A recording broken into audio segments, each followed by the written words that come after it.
नमस्कार, मैं हूं शकुन रघुवंशी और आप देख रहे हैं राइट प्रिंट हिंदी। हिंदी जो है भारत की बिंदी और लोग इसे अपने कपाल पर स्वाभिमान के रूप में रखते हैं। आज आपको साबका करा रहे हैं एक ऐसी शख्सियत के साथ जो न केवल अपनी प्रेजेंस से बल्कि अपने कर्म क्षेत्र से भी जानी जाती हैं। बिल्कुल भी समय न लेते हुए आप और उनके बीच हम स्वागत कर रहे हैं अंजू डागर जी का। नमस्ते मैम, कैसे हैं आप? नमस्ते सर, बहुत बढ़िया। कैसे चल रहा है स्कूल? स्कूल बहुत अच्छा चल रहा है। बहुत कोशिश हो रही है कि अच्छा काम करते रहें और स्कूल को आगे बढ़ाते रहें। और लाइफ कैसी चल रही है? लाइफ तो हमेशा अच्छी ही होती है, हम उसे कैसे जीते हैं इस बात पर डिपेंड होता है। तो लाइफ से तो कोई शिकवा शिकायत नहीं, अपनी तरफ से हर अच्छा करने की कोशिश कर रहे हैं और उम्मीद है कि आगे भी अच्छा ही होता रहेगा। परसेप्शन का ज़्यादा मैटर होता है इसमें? मुझे ऐसा लगता है कि भगवान जिसको जितना भी दे दे। अभी एक वीडियो मैं सुन रही थी, तो उस इंटरव्यू में ही वो सेइंग कि पूछा ऐसे ही रिपोर्टर ने कि आपकी एक बड़े स्टार थे कि आपकी ज़िंदगी कैसी चल रही है, कुछ समय पीछे आपका बड़ा खराब भी बीता। तो उन्होंने कहा जिंदगी कभी खराब नहीं होती, जिंदगी खराब सिर्फ उन लोगों के लिए होती है कि आप बिल्कुल बेड पर आ गए, आप बेड रिडन हो गए, आप बोल नहीं सकते, आप चल नहीं सकते। लेकिन जो चल सकता है, जो बोल सकता है, जो देख सकता है, यानी कि जो कर्म कर सकता है, उसकी जिंदगी तो अच्छी ही होती है। फिर भी हम शिकायत करें तो मुझे लगता है कि भगवान को भी बुरा लगता होगा कि सब कुछ दे दिया, जिसको कुछ भी नहीं दिया वो भी शिकायत करे, जिसको सब कुछ दे दिया वो भी शिकायत करे। तो फिर भगवान भी ये सोचता होगा कि जब इतना देने पर भी इन्हें शिकायत ही करनी है तो इनसे ले लिया जाए। तो मैं उन व्यक्तियों में से हूँ जो शिकायत करने में बिल्कुल विश्वास नहीं रखती। मैं इस चीज में विश्वास रखती हूँ कि आपके पास जो कुछ भी है वो बहुत कुछ है और आप बहुत कुछ बना सकते हैं अगर आपकी नीयत साफ हो। बिल्कुल ठीक कहा आपने। और जिसके चार लिंक्स अच्छे हैं, जिनका मन अच्छा है, तो किसी ने बड़ा अच्छा सही कही है कि जो सोचा जा सकता है वो किया जा सकता है, और जो किया जा सकता है उसे कर क्यों नहीं रहे हो। तो आपने जब ये बंसी विद्या निकेतन की नींव डली है और इस नींव में खाद पानी डालने का अवसर आपको भी मिला है, कैसा लगा था? आपने बोला था पहले या घर वालों ने बोला था कि चलो स्कूल चले हम? सर, मेरा तो कोई सपना स्कूल का नहीं था, ना कभी सोचा था। शादी से पहले जॉब जरूर की थी। डिवाइन पब्लिक स्कूल का आपने नाम सुना होगा। दिल्ली यूनिवर्सिटी से मैंने ग्रेजुएशन किया, पोस्ट ग्रेजुएशन किया, तो एक अच्छा एकेडमिक बैकग्राउंड तो था पढ़ाई का। एमबीएन से मैंने सेक्टर 17 वाले एमबीएन से मैंने अपनी 12th की। तो जब ग्रेजुएशन पोस्ट ग्रेजुएशन कंप्लीट हुई तो टाइम भी था, शादी का टाइम था, पेरेंट्स शादी के लिए लड़का ढूंढ रहे थे। तो मीनवाइल मैंने डिवाइन पब्लिक स्कूल में कुछ समय जॉब की। वहां से एक टीचिंग, शायद मुझे आगे टीचर ही बनना था, शायद भगवान ने कभी नहीं सोचा था कि टीचर बनूंगी या स्कूल में प्रिंसिपल बनूंगी। बट शायद कहते हैं ना कि आपके सोचने से जो होता है, और कई बार आप जो सोचते हो वो नहीं होता और कुछ और होता है, तो शायद वो भगवान का सोचा हुआ होता है। और जब भगवान का सोचा हुआ होता है वो हर कीमत पे आपके सोचने से अच्छा होता है। तो उस स्कूल में मैंने कुछ समय पर जॉब की, वहां से मेरा टीचिंग एक्सपीरियंस शुरू हुआ। जब सर से मेरी शादी की बात चली तो उनको भी एक उन्होंने स्कूल बनाया था, उनकी एंसेस्ट्रल प्रॉपर्टी थी, तो उनका दिल हुआ कि स्कूल बनाया जाए। तो उन्हें भी एक ऐसी लड़की की तलाश थी कि जो स्कूल उनके साथ चला सके। बस शादी के बाद स्कूल की लाइफ शुरू हो गई, शादी हुई, उसके बाद सर के साथ में स्कूल में आने लगी। लेकिन बहुत समय तक मेरा स्कूल में दिल नहीं लगा, मैं आपको ईमानदारी से बताऊं। बिल्कुल स्क्रैच से हमने शुरू किया था। उस समय जिस सेक्टर 56 में हमारा स्कूल बना हुआ है, बहुत बैकवर्ड एरिया होता था। तो क्योंकि खुद की मेरी स्कूलिंग और कॉलेज बहुत अच्छी जगह से हुआ था, तो मुझे उस समय, क्योंकि इतनी उम्र भी नहीं थी, उस समय डिफरेंट माइंडसेट था। बिल्कुल। तो मन नहीं होता था ज्यादा स्कूल आने का। बट ये सोचकर मैं स्कूल आती थी कि घर में भी खाली बैठकर मैं क्या करूं, और घर में अच्छी अपना बिजनेस था तो बाहर जॉब करने में भी थोड़ा अजीब लगता था। तो इसलिए मैं आने लगी एक टाइम पास करने के लिए, ईमानदारी से बोलूं। लेकिन एक दिन शायद मन में बैठे बैठे एक बात समझ आई। एक बार मन भी हुआ कि हस्बैंड को बोल देती हूँ कि यहाँ मेरा लेवल समझ नहीं आता, मुझे लगता है कि मैं इन बच्चों के साथ या यहाँ के एटमॉस्फेयर के साथ कोऑपरेट नहीं कर पाऊंगी, तो मैं किसी अच्छे स्कूल में जॉब करती हूँ या कॉलेज में जॉब करती हूँ, क्योंकि मेरी अच्छी एकेडमिक बैकग्राउंड था। बट एक दिन अचानक से मुझे, शायद भगवान ने मुझे ये दिमाग में डाला, और मुझे एक बात आज भी नहीं भूलती, 25 साल हो गए इस बात को, कि मुझे मन में एक विचार आया कि कितने भी अच्छे स्कूल में तू प्रिंसिपल भी बन जाएगी, वो किसी और ने सेट किया होगा, तुझे कोई याद नहीं रखेगा। लेकिन याद उन लोगों को रखा जाता है जो जीरो से शुरू करते हैं, और अच्छों के साथ तो अच्छा हर कोई कर लेता है, लेकिन इन बच्चों को अगर मैं उस लेवल पर पहुंचा पाऊं जो मेरा बैकग्राउंड था, मुझे उस समय भी लगता था कि ये बच्चे हमसे 50 साल पीछे चल रहे हैं। इन्हें दिल्ली यूनिवर्सिटी के बारे में नहीं पता, इन्हें अच्छी चीजों के बारे में नहीं पता, यहाँ का टॉपर से टॉपर बच्चा डीयू नहीं जा रहा था। तब मुझे ये विचार आया कि मुझे इन्हें वही लेवल देना है जो मेरी पढ़ाई का लेवल रहा या मेरे कॉलेज का लेवल रहा।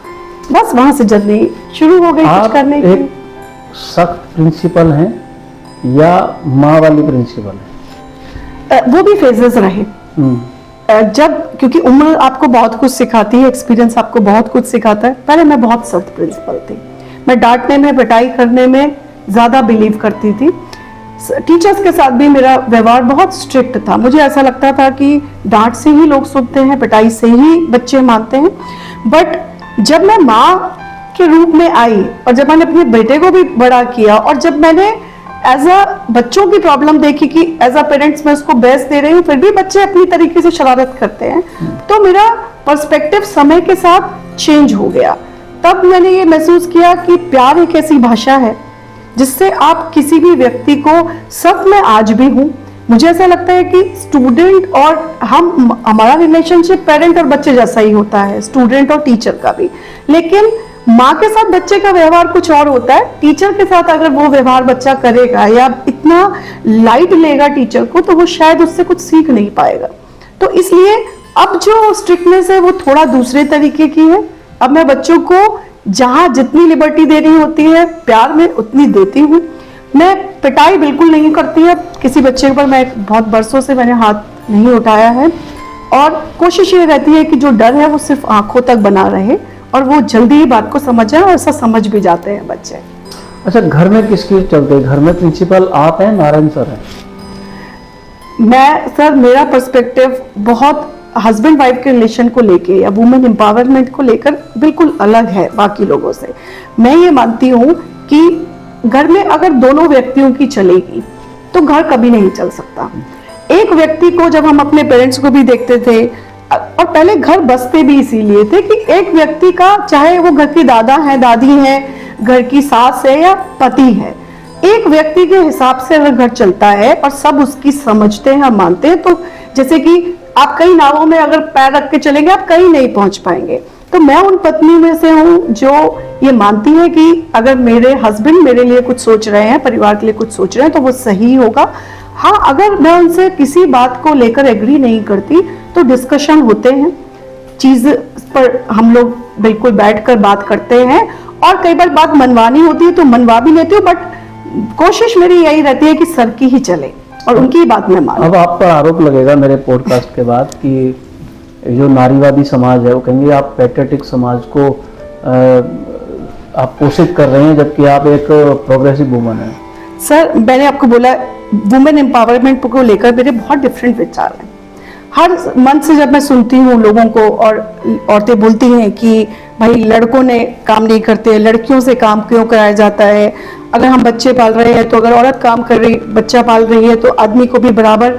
ये नहीं है कि ये बातें गलत हैं, लेकिन मुझे लगता है कि वुमेन एम्पावरमेंट को औरतों ने बहुत कुछ कंसेप्ट को कुछ गलत समझा है।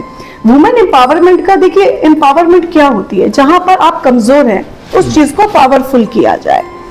औरतें कहाँ कमजोर थी? जिस चीज में वो पहले से ही पावरफुल है वहां उन्हें क्यों, और मतलब वो खुद से इतनी कंप्लीट थी, आदमी उनके सामने कुछ नहीं थे, लेकिन वो किन चीजों पर कंपैरिजन कर रही हैं? जहां वो पावरफुल थी वो अपने आप को कंपैरिजन करके नीचे लेके आ रही हैं।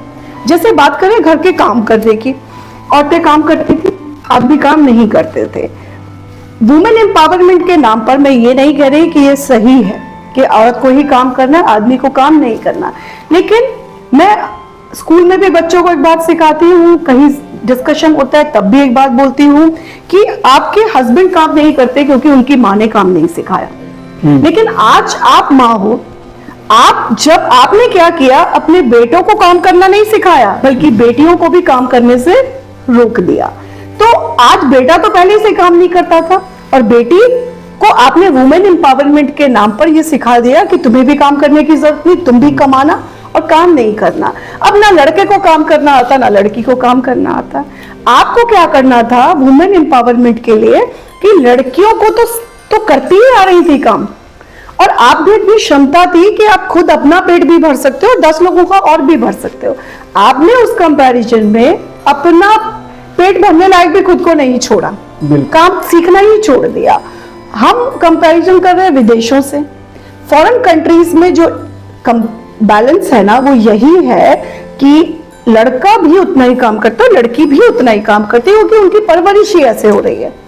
हमारी माएं बेटों को तो पहले ही नहीं उठने देती थी, और बेटियों को अब नहीं कि हमें उनको बराबर करना है। जिन चीजों पर कंपैरिजन होना चाहिए था, प्रॉपर्टी हमारे देश में आज भी सिर्फ लड़कों को मिल रही है। लड़के 4 भी हो जाए बराबर प्रॉपर्टी बटेगी, लड़कियां 2 बच्चे भी हैं और दोनों एक लड़का एक लड़की, तो हम कोशिश करते हैं कि या तो मिलेगी नहीं या तो थोड़ी मिलेगी। मैं देखता हूँ जिनके सिंगल लड़की है ना, हाँ जी, उनके चाचा ताऊ जो है ना वो कहते हैं अब प्रॉपर्टी हमारी हो जाएगी, लड़की चली जाएगी। हाँ जी, तो आप उस बात को भी अगर हम तो एक ही माँ बाप के 2 बच्चों की बात कर रहे हैं कि वहां पर वैसे वुमेन एम्पावरमेंट की बात हो रही है, लेकिन पहले तो आप शुरू कीजिए ना। जिस दिन आपने अपनी बेटी को बेटे के बराबर प्रॉपर्टी, पैदा होते ही जब 2 बेटे होते तो दोनों में बराबर प्रॉपर्टी, लड़की भी मान बैठी है और पेरेंट्स तो पहले ही मान बैठे हैं कि सिर्फ प्रॉपर्टी लड़के को मिलेगी। यहाँ वुमेन एम्पावरमेंट, हम वहां औरतें कमजोर थी, ये यहाँ पर वुमेन एम्पावरमेंट आनी चाहिए, यहाँ पर बराबरी आनी चाहिए। लेकिन जिन छोटी छोटी बातों को लेकर औरतें कंपैरिजन कर रही हैं, औरतों में शुरू से पेशेंस ज्यादा थी। भगवान ने माँ बनने का अधिकार औरत को दिया, आदमी को नहीं दिया। अब वो ये कंपैरिजन स्टार्ट हो जाए कि भाई जब भगवान ने कुछ सोच कर ही सबको कुछ कुछ रिस्पॉन्सिबिलिटी डिवाइड की, इमोशनली औरत को इसीलिए थोड़ा कमजोर बनाया कि उसको बच्चे पैदा कर उनको बड़ा करना है। और अगर औरत के अंदर प्यार ज्यादा नहीं होगा, पेशेंस ज्यादा नहीं होगी, इमोशंस ज्यादा नहीं होंगे, तो वो भी इतनी प्रैक्टिकल हो जाएंगी कि वो बच्चों को या तो आगे बच्चे होंगे ही नहीं, और होंगे तो फिर वो उन्हें पालना नहीं चाहेंगी, उनको वो इमोशनल अटैचमेंट ही नहीं होगी। इस चीज को कंपैरिजन बिल्कुल नहीं होना चाहिए कि हम क्यों पालें। हाँ, लड़कों को सहयोग करना ही चाहिए, और ये काम एक औरत ही। शकुन जी, मेरा ये मानना है कि बच्चे के अंदर, और आप भी इस बात से पूरी तरह एग्री होंगे, संस्कार आप अपने घर में अपने बच्चों को भी देखते होंगे, अड़ोस पड़ोस में भी देखते होंगे, रिश्तेदारों में भी। बच्चों के अंदर 90% संस्कार माँ डालती है। माँ जो सिखा रही है, बच्चा जब तक 8th 9th में नहीं आता, माँ के ही कहे में बातों को मानता है। बिल्कुल। फादर से माँ बच्चे को बोले फादर को ये बात नहीं बतानी, बच्चे और माँ का पक्ष एक होता है, फादर का पक्ष अलग होता है। लेकिन जब बच्चे को सब चीज माँ सिखा रही है, तो कल को वो बच्चा ही तो किसी का पति बनने वाला है, किसी औरत को वही आदमी बनने वाला है ना। तो आप अपने पति से कंपेयर करने की बजाय अगर आप अपने बेटे को वो संस्कार देना शुरू कर दें जो आप अपने पति में चाह रहे हैं, क्योंकि उसकी परवरिश तो किसी और व्यक्ति ने की है, उसे आप नहीं बदल सकते। उसके साथ एडजस्ट करके चलने में समझदारी है, क्योंकि शादी के बाद जैसे ही एक परिवार बन गया, अब आप तुलनाओं पर आएंगे, दूसरा व्यक्ति बदलेगा नहीं। आप वुमेन एम्पावरमेंट के नाम पर चाहेंगे कि व्यक्ति बदल जाए, तो उसी वजह से तो इतने डिवोर्स बढ़ रहे हैं। वो पेशेंस जो एक औरत का गिरना होता था, वो पेशेंस जो उसकी पावर होती थी, उसको आपने उसकी कमजोरी बताना शुरू कर दिया। तो मैं उन लोगों में से हूं कि जो इस चीज पर कि हमें भगवान ने जो भी बख्शा है वो अपने आप में बहुत पावरफुल था, और हमें कुछ चीजों पर अपने को पावरफुल करना था, सारी चीजों पर नहीं। तो वो कंपैरिजन बिल्कुल गलत है। एक सोशल मीडिया पे एक सेइंग बड़ी नुमाया हो रही है आजकल, वो कह रहे हैं कि आदमी चाहकर भी नौकरी नहीं छोड़ सकता, और स्त्री ने नौकरी को आज़ादी समझ लिया है। इसको आप कैसे लेते हैं, किन अर्थों में लेते हैं? सर, नौकरी करना आज के समय में, देखिए हर चीज वक्त की मांग है। कभी फोन नहीं होते थे, फोन नहीं, जैसे हमारे पापा हमें बताते थे कि जब वो पढ़ते थे तो दिए में पढ़ते थे। जब हम आए बड़े हुए तब तक इन्वर्टर्स, लाइट्स आ चुकी थी, इन्वर्टर्स घर घर में नहीं थे, लेकिन जब हम बड़े हो रहे थे तो हमें, अगर उस समय हम दिए में पढ़ने के लिए सोचे तो वो समझदारी तो नहीं होगी। वक्त के साथ हर चीज टेक्नोलॉजी बढ़ रही है, तो हमें उसको हमें कंप्लेंट्स क्यों करनी, हमें उस पर कमियां क्यों निकालनी। समय के साथ जरूरत पड़ गई कि औरतों को नौकरी, क्योंकि खर्चे बढ़ गए, स्टैंडर्ड्स बढ़ गए, जरूरतें बढ़ गई, तो औरतें नौकरी करने लगी। अब औरतें उसको आजादी समझे या उसको, और अभी वो एक घर के कैंपस में रहती थी, घर में रहती थी, तो कुछ चीजें अगर वो उसको आजादी मान रही हैं या उसको गलत नेगेटिव वे में ले रही हैं, तो वो मेरे हिसाब से सही नहीं है। मेरे को लगता भी नहीं कि औरतें बाहर आकर ऐसा फील करती हैं कि अब उन्हें आजादी मिल गई, बल्कि मुझे लगता है कि दो रिस्पॉन्सिबिलिटी, तो अब उनके ऊपर तो रिस्पॉन्सिबिलिटी और बढ़ ही जाती है कि घर भी देखना है, बच्चों को भी देखना है और नौकरी भी साथ में करनी है।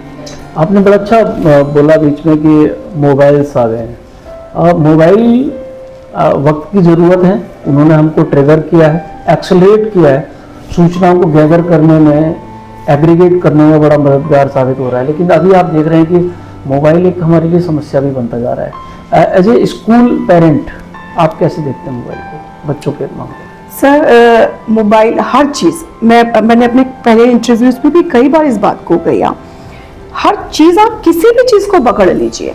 घर में हम नमक डालते हैं खाने में, चीनी यूज करते हैं, आप कोई भी ऐसी दवाई भी जो आप बेनिफिट के लिए खा रहे हैं, अगर आप एक्सेस में खाएं उस चीज को, या आपको उस चीज की डेफिशिएंसी भी हो सकती है, आप कम खा रहे हैं, तो कई बार नमक कम खाने से भी बीमारी हो रही है और नमक ज्यादा खाने से भी बीमारी हो रही है। हर चीज में आपको, अगर हमें हर चीज का सही, और लाइफ भी यही है, what personally I feel that life is a completely balancing the things, और कुछ नहीं है। कभी लाइफ में अप्स आएंगे, कभी डाउनफॉल होगा आपका, जिसको बैलेंस करना आ गया, सेव इज विद मोबाइल।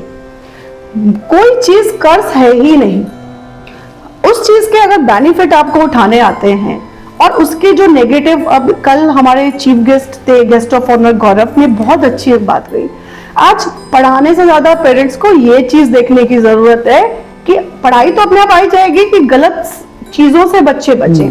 ऐसे ही मोबाइल का सही यूज के टाइम यूज हो, तो मोबाइल की गलती नहीं है, मोबाइल गलत नहीं है, गलती सारी पेरेंट्स की है, बच्चों की तो नहीं है। जब आप उन्हें मोबाइल देते हैं तो आपके ऊपर बच्चे इतने हावी क्यों हो जाते हैं कि आप उनका टाइम फिक्स नहीं कर पाते।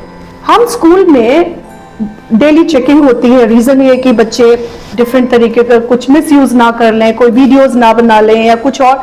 तो हम देखते हैं कि आपने अभी फोन लिया है, बच्चा फोन लेके आया, टीचर ने फोन लिया है, मेरे तक फोन आया है प्रिंसिपल तक, बच्चा घर नहीं पहुंचा है, उसने फोन लेके स्कूल के नंबर से या किसी और से लेके उतने तक तो पेरेंट्स आ गए हैं कि जी बच्चे का फोन वापस कर दीजिए। अब हम उनसे बोलते हैं कि आप लेके क्यों आते हो, तो बोलते नहीं ये ना बात नहीं मानता और छुपा के ले आता है। अब आप परेशान है कि आपका बच्चा ओवर यूज कर रहा है फोन के। एक दिन आप स्कूल के पास फोन छोड़ नहीं रहे, उतना बच्चा विचलित नहीं है जितना उसका पेरेंट आकर खड़ा जाता है विचलित, परेशान कि मेरा बच्चे से एक दिन अगर फोन रह गया तो ये हमें घर में परेशान करेगा।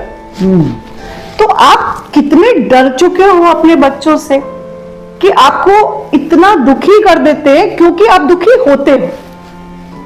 बच्चे को बहुत अच्छे से पता है, पेरेंट के लिए भी, because students are more intelligent than teachers. नई जनरेशन, नई एनर्जी, नई नॉलेज, और children are more intelligent than their parents. उनको ये पता है कि मेरे पापा या मेरी मम्मी कितनी बात कहने के बाद मान जाएंगे। आप उनसे ज्यादा एनर्जी रख के उनको मना ही नहीं कर पाते, आप उनको सिखा ही नहीं पाते कि नो मीन्स नो। तो उसकी वजह से मिस यूज होता है फोन का, और उसके लिए स्कूल से ज्यादा पेरेंट्स जिम्मेदार हैं। हाँ, बिल्कुल ठीक बात है। और मैं एक सवाल हर शिक्षक से पूछता हूँ कि बच्चा आपके पास 6 से 7 घंटे रहता है, अपने घर पे वो 18 घंटे 17 घंटे रहता है, और पेरेंट्स हमेशा पीटीएम में अक्सर शिकायत करते हैं, मैम सर ये मेरी बात नहीं मानता, आप इसको बोलिए। 17 घंटे 18 घंटे आपके साथ रहकर आपकी बात नहीं मानता, और 6 घंटे साथ रहने वाले टीचर की बात मानेगा। ये उम्मीद बेईमानी से नहीं लगती पेरेंट्स की आपको? सर या इसके पहले पीछे का कोई मनोविज्ञान आप समझते हैं? नहीं, मुझे ऐसा लगता है, मैं अपने टीचर्स को भी एक ही बात बोलती हूँ। पहले शुरू में, क्योंकि समय के साथ नॉलेज बढ़ रही है, समय के साथ जो एक्सपीरियंस आ रहा है, पहले मुझे भी बड़ा ये चीज अखरती थी कि ये पेरेंट खाने से लेके, अगर बच्चा खाना नहीं खाता तो भी, जब छोटे होते हैं तो खाने की शिकायत, जब थोड़े बड़े होने लगते हैं तो दूसरे तरह की शिकायत, जब 9वीं से 12वीं में आते हैं तो मोबाइल की शिकायत, दोस्तों की शिकायत। तो मुझे तब पहले फील होता था कि टोटली पेरेंट्स की गलती है कि वो अपने बच्चों को कंट्रोल नहीं कर पा रहे, लेकिन अब मेरा पर्सपेक्टिव बदल गया है। मुझे ऐसा लगता है, और मैं टीचर्स को भी ये बोलती हूँ, जब कोई शिकायत करता है मैं उनकी बात को अब नेगेटिव नहीं लेती, मैं ये सोचती हूँ कि वो बड़ी आस के साथ हमारे पास आए हैं, उम्मीद के साथ आए हैं। और पेरेंट में और टीचर में एक अंतर होता है, पेरेंट के बच्चे को जब सुना रहा होता है, समझा, क्योंकि मैं एक माँ भी हूँ, जब मैं अपने बच्चे को समझा रही होती हूँ, क्योंकि आपने उसको बचपन से अपने साथ रखा है, उसकी खिलाने से लेके, नहलाने से लेके, पढ़ाने से लेके, आप तो माँ को की बातों को बच्चा बहुत सीरियस नहीं ले, उसको पता है मेरी माँ है, तो उसको उसकी ज्ञान वाली बातें भी वो प्यारी लगती हैं और वो उन बातों को उतना सीरियसली नहीं लेता। लेकिन जब टीचर वो बात कहता है तो बच्चा उसको, टीचर को नहीं कह सकता कि I will not listen you. उसको अगर आधा घंटा टीचर समझा रही है तो उसको कम से कम वहां खड़ा तो रहना ही पड़ेगा, जो एक टीचर और स्टूडेंट का जो पेरेंट, मदर और एक टीचर में डिफरेंस होता है। तो मुझे फिर ऐसा लगता है कि जब मैं उनकी बात और उनकी तकलीफ सुनती हूँ कि पेरेंट कितना हेल्पलेस हो गया है, तो मुझे तरस भी आता है और मैं उनको भी काउंसिल करने की कोशिश करती हूँ कि अपने आप को इतना कमजोर मत मानिए। मुझे याद आता है कि जब मेरा बेटा बहुत छोटा था, फर्स्ट या सेकेंड में, तो उसने कुछ गलती की और मैंने उसको, क्योंकि हम भी उस समय नए पेरेंट थे, समझ रहे थे, इतना नॉलेज नहीं थी, तो वो होमवर्क नहीं लिख के लाता था स्कूल से। तो मैंने उसको बहुत बार डांटा कि होमवर्क लिख के नहीं लाया। मैंने स्कूल से उसको फोन किया कि आज तेरा होमवर्क लिखा है, वो लिख के नहीं लाया था। फर्स्ट क्लास में, वो सेकंड में पढ़ता था। तो मैंने उसको बोला आज तुझे घर आके मैं बताऊंगी अगर तूने आज होमवर्क नहीं लिखा होगा, जो जनरली पेरेंट्स, मदर्स डांटती है। वो मैं घर गई तो वो उस दिन उसने पहली बार और आखिरी बार ये गलती की और वो छुप गया। मतलब he wanted to prove this कि ऐसा करके शायद मैं एक डर पैदा कर पाऊंगा, और हम उसको थोड़ी देर ढूंढते रहे और वो छुपा रहा। तो कोई भी पेरेंट परेशान हो जाएगा कि इतना छोटा बच्चा कहाँ चला गया। तो जब वो मिला थोड़ी देर बाद हमें, तो घर के बाकी जो जेठानी मेरी या घर के और लोग जो हैं, सब लोगों ने बोला कि भाई बच्चे को बिल्कुल नहीं डांटना चाहिए, देखो आज नहीं मिलता तो ये हो जाता। बट मेरे जो हस्बैंड हैं, उन्होंने उसको पकड़ा और उसको घर से बाहर निकाल दिया थोड़ी देर के लिए और उसको ले जाके मार्केट में छोड़ आए। एज अ पेरेंट तो नजर रखे ही थे कि कहाँ छोड़ रहे हैं, और बोला कि आज तू छुपा है ये डराने के लिए कि तूने गलती की और ऊपर से तू हमें डरा रहा है, आज तू अब यही रहे, हमें तेरी जरूरत नहीं है। मतलब वो दिन था, और उसके बाद अभी इतना बड़ा हो गया है वो, he never tried to do anything। उसको उस दिन एक बात अच्छे से समझ में आ गई कि भाई आप अपने पेरेंट को ब्लैकमेल नहीं कर सकते, आपको गलती करके आप उसको फेस नहीं करो और आप हमें ही डराओ, तो ये आपके पेरेंट बर्दाश्त नहीं करेंगे। और यही गलती, पेरेंट डर जाता है, पेरेंट आके बोलता है मैडम कहीं कुछ कर लिया तो। हाँ, आपने अगर बच्चे को शुरू से इतना इमोशनल बना दिया तो आप डरे बैठे हो कि वो कुछ कर लेगा उसकी लाइफ में, फिर वो आप तो उसको पार उतार दोगे, कल को लाइफ के और भी तो अप्स डाउन्स आएंगे, वो अब नहीं करेगा तो तब कुछ कर लेगा। बिल्कुल। तो इतना कमजोर, कहीं ना कहीं ये जो पेरेंट गलत बात, ये धारणा बना के बैठे हैं कि एक बच्चा है, भाई जी एक ही है जी, दो है तो कुछ हो गया बच्चे को, तो शकुन जी भगवान के तो कुछ नहीं पता, किसकी उम्र, किसका जीवन कितना है, भगवान ने लिखा होगा और आप सही तरीके से चल रहे होंगे तो अपनी परवरिश पर विश्वास रखिए। संस्कार देने के समय सख्त भी होना पड़े, सही चीज सिखाने के लिए सख्त होना पड़े, तो फिर बच्चों को अपने माँ बाप मत बनाइए, आप ही उनके माँ बाप रहिए, तभी आप उन्हें कुछ सिखा सकते हैं। ये आपने बड़ी अच्छी बात बोली है कि मुझे आजकल ये बात बड़ी सुनने को मिल रही है कि माँ बाप इसलिए बच्चों को ज़्यादा पैम्पर कर रहे हैं, यार एक दो बच्चा होता है, पहले 5-6 होते थे। मैम मैं समझता हूँ तब भी कोई माँ बाप नाहर तो नहीं थे, 5 Yes, बच्चे उनको अच्छे yes. लगते थे। आज अगर एक है तो वो एक बच्चा भी अच्छा लगता है। अच्छा बेटा आपको क्या करता है? मेरा बेटा और मैंने पहले भी आपको एक बार बताई थी, ये बात शायद आपको ध्यान भी हो कि मेरे लिए बड़ी प्राउड की बात है। मैं बहुत प्राउड से बात बताती हूँ कि मेरा बेटा मेरा ही स्टूडेंट रहा, यहीं से 12th करके गया। वो नेशनल लेवल तक बास्केटबॉल प्लेयर भी रहा। दिल्ली यूनिवर्सिटी से उसने ग्रेजुएशन किया, उसके बाद अभी वो कनाडा से, उसके बाद उसने पोस्ट ग्रेजुएशन डेटा साइंस में किया और अभी वो वहीं पर जॉब कर रहा है। और अभी आगे उसका मास्टर्स एमबीए करने का भी प्लान है। तो उसकी एजुकेशन जब पूरी हो जाएगी फिर आगे वक्त बताएगा कि वो वहां रहना चाहेगा कि वो यहाँ आकर कुछ करना चाहेगा। एक बिटिया भी है? नहीं, एक बेटा ही है बस, एक बच्चा है। बेटा ही है। यस। अच्छा हम ये सुनते हैं कि जब किसी से आप मिलते हैं तो एक उसका पर्सोना होता है और पर्सोना के अंदर पर्सनैलिटी एक अलग चीज़ होती है। तो आप कितना इसको मानते हैं कि किसी आदमी से जब आप मिलते हैं तो उसकी जो प्रेजेंस है उससे आप उसको जज करें कि ये कैसा व्यक्ति होगा? सर देखिए, जब अंदर से जो चीजें होती हैं, हर तरह का व्यक्तित्व है। 3 तरह के लोग मेरे हिसाब से इस दुनिया में एग्जिस्ट करते हैं। एक वो लोग जो बाहर से बहुत मीठे और अंदर से वैसे है नहीं जैसा वो दिखाते हैं, ठीक है। एक व्यक्ति जो अंदर से बहुत खूबसूरत है और बाहर से भी बहुत खूबसूरत है। और एक तीसरे तरह के व्यक्ति होते हैं कि जो अंदर से बहुत खूबसूरत है लेकिन कई बार उतना दिखा नहीं पाते।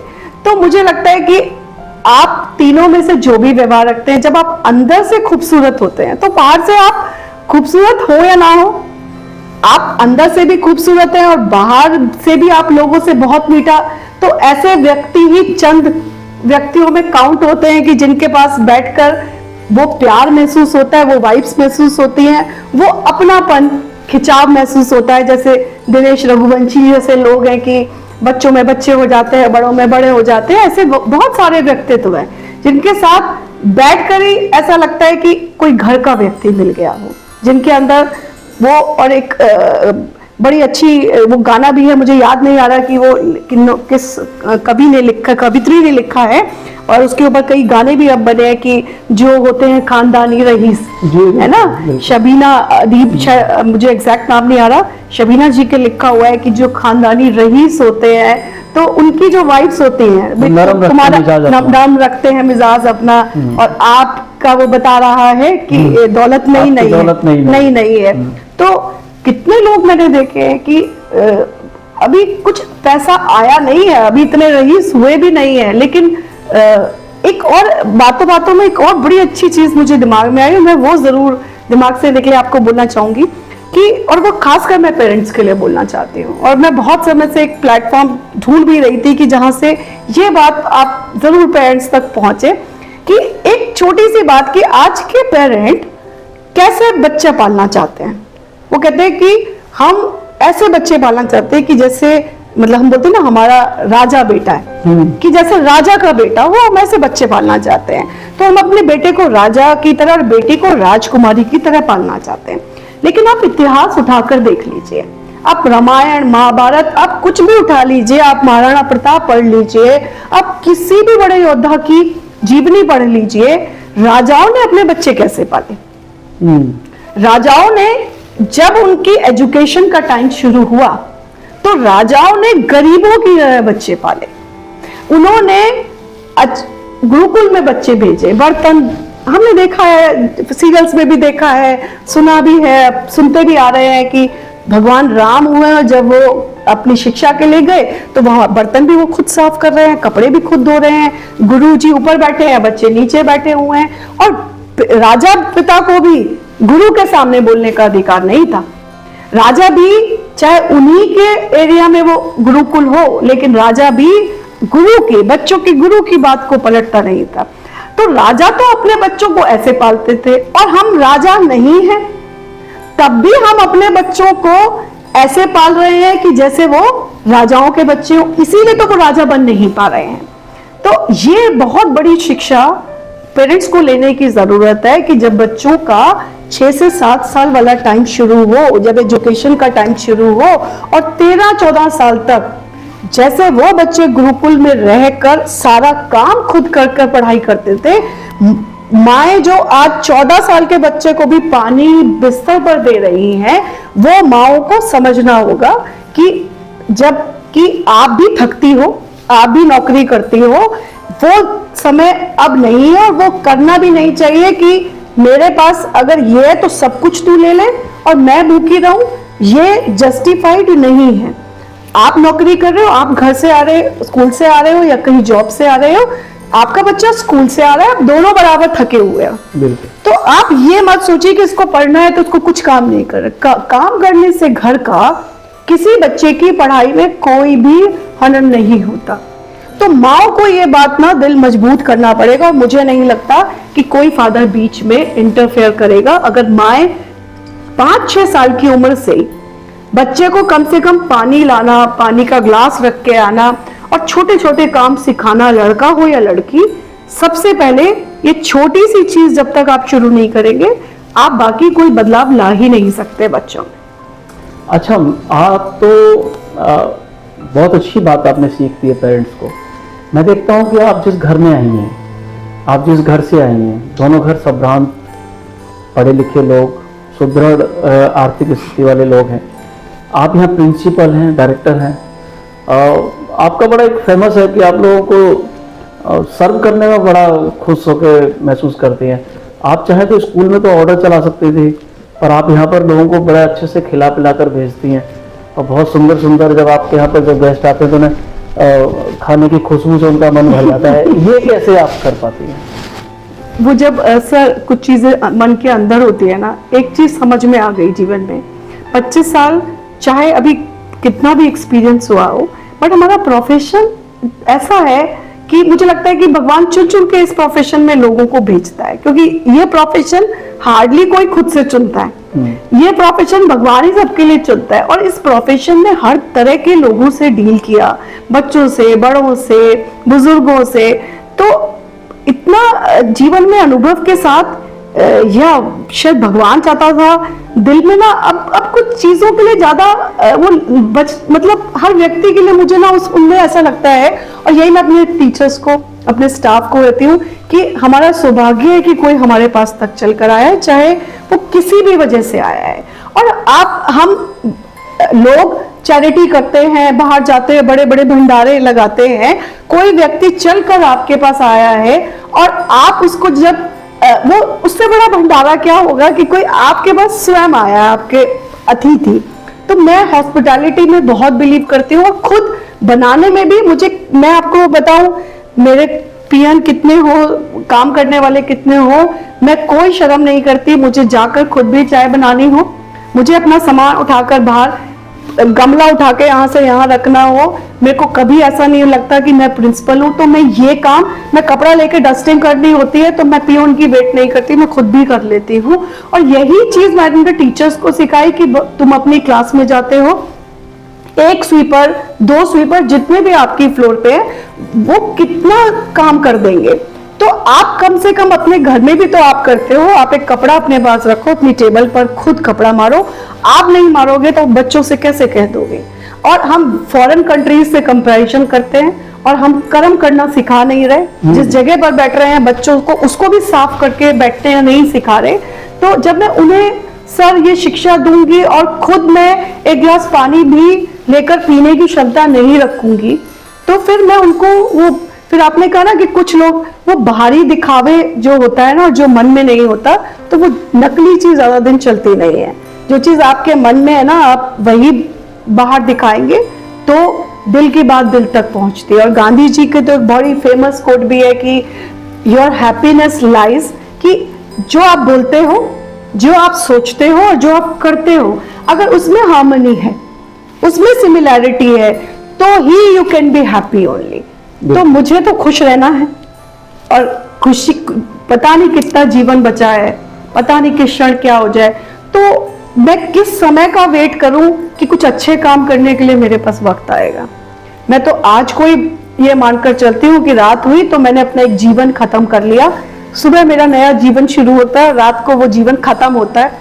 ये सोचकर मैं उसको कंप्लीट पैकेज की तरह जीने की कोशिश करती हूँ। बहुत जबरदस्त साक्षात्कार चल रहा है, आपसे बात साक्षात्कार क्या हो रहा है, ये तो बातचीत हो रही है, मन नहीं कर रहा है इसको हम रोके, लेकिन समय की पाबंदी है।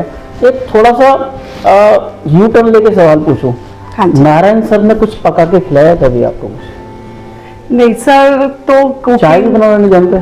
सर चाय जानते हैं, पर आज तक कभी एक ही बार या 2 बार ही बनाकर पिलाई होगी, और क्योंकि मैं कभी एक्सपेक्ट भी नहीं करती उनसे, तो इसलिए ऐसा कभी मौका भी नहीं पड़ता कि वो कुछ बनाए। बट मुझे इतना पता है कि कभी ऐसी जरूरत होगी या मुझे लगेगा कि उन्हें बनाना चाहिए तो वो बना देंगे। ऐसे थोड़ा बहुत उनको कुकिंग आती भी है।